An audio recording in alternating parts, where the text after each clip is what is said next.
ఈరోజు నేను గోంగూర మటన్ చేస్తున్నాను. మీకు 2 పాయల ఆయిల్ వేసుకోవాలి, ఉల్లిపాయలు వేయించుకోవాలి, కొంచెం పసుపు వేసుకోవాలి. ఈ మటన్లో నేను కారము, ఉప్పు, అల్లము, పచ్చిమిరపకాయలు వేసుకొని మ్యారినేట్ చేసుకున్నాను. అయితే తీసుకోవాలి, చాలా బాగుంటుంది వైట్ రైస్కి.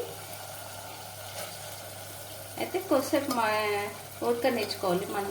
A few moments later. Mutton ఎలా ఉడికిందో చూద్దాము. 5 నిమిషాలు ఇంకా మటన్ ఉడుకుతుంది. ఇలా పౌడర్ వేసుకోవాలి.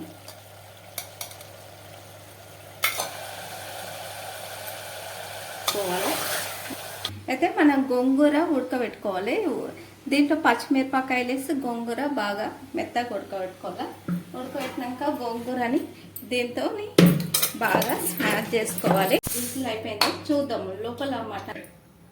ఈ మటన్లో ఇప్పుడు మనం గోంగూర, మిరపకాయ, కారము, ఉప్పు సరిపోయిందో ఒకసారి చెక్ చేసుకోవాలి.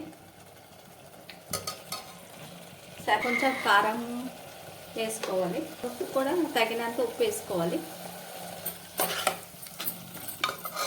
ఈ గోంగూరలో కొన్ని వాటర్ వేసుకోవాలి. గోంగూర ఒక 3 విజిల్స్ వచ్చే వరకు ఉంచుకోవాలి.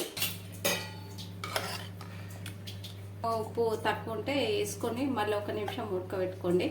అన్నీ టేస్ట్ చేయండి, చాలా బాగుంది. Thank you.